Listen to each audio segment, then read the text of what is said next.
For West African nation states like the Gambia, curbing the advent of the infamously popular route to Europe through wooden dugout boats venturing to the high seas is one of the biggest problems challenging governments, especially countries located on the coastline across Europe. From the Gambia to the farthest reaches of the Sahel, a constant exodus of young people to Europe on boats braving the dangerous Mediterranean and violent high seas is leaving a trail of death and a repeated loss of human life, claiming young people and the future cream of the Sahel. Halting the menace is a major challenge for stakeholders, and 2023 witnessed one of the worst years of irregular migration amid an unprecedented rise that saw over 20 boats carrying would-be migrants in the risky journey. Some boats were intercepted along the journey. Others went missing, and according to reports, only 6 managed to reach Spain from the Gambia. This year it has been so unprecedented. This year alone, I think we have responded to 29 cases, and we have made successful interceptions. Well, because the thing has been so much, there are departures that took place. The casualty count continues to add up. In October alone, over 50 deaths of Gambian migrants trying to reach Spain were reported. More youths moving out at this rate presents huge challenges for development, but the emotive grief of lost communities face tops all, as families individually subsist in the trauma of loss. The Immigration Department has renewed its commitment to tackle the menace and have come up with measures to stem departures along the coastal belts. What prompted this Operation Zero departure is the loss of life that we have registered. So with this, the Immigration Department deem it necessary to come forward and launch an operation like this. This move, officials say, is aimed at making migration orderly.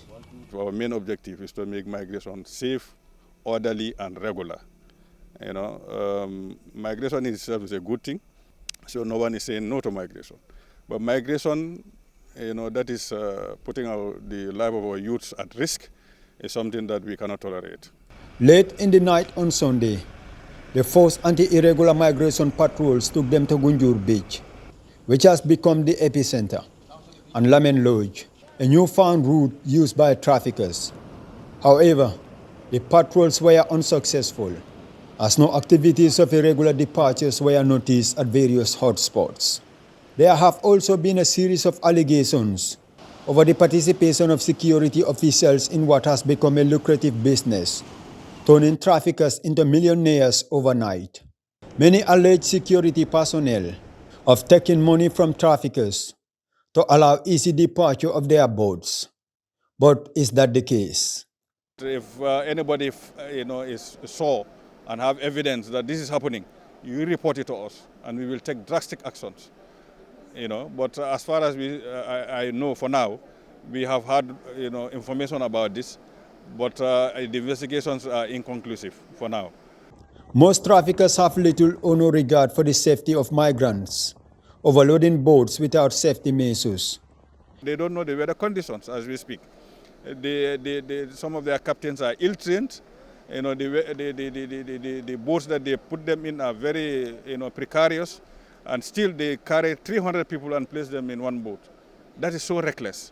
That can lead to death, and they know that, and they still go ahead to do this. The lack of stringent measures to deter traffickers from organizing the deadly trips is one of the key challenges affecting intervention efforts. When caught, traffickers face penalties such as forfeiture of their boats and engines.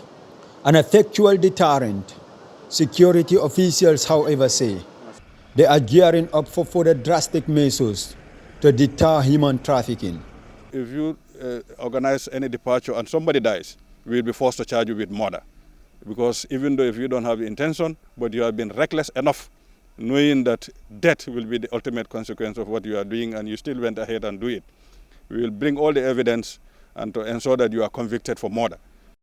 This is not just an undertaking that inflicts unforgettable, agonizing memories on families, but it also incurs massive financial loss on migrants and their communities, as money paid to the traffickers is usually non-refundable, not even when there are disasters or interceptions. This ruthless trafficking of human cargo across the Mediterranean has been turning beaches meant for fishing and other recreational activities into cemeteries. Many also perceive the culpability of families and criticize community members for not reporting trips organized by traffickers, who collect between $40,000 and $60,000 from would-be migrants, while some lash at key stakeholders for not doing enough to stop youths from embarking on the risky journey. Well, security officials have come under widespread criticism for their inactiveness in combating the recent surge of irregular migration within the country. That is the reason why they embark on this operation.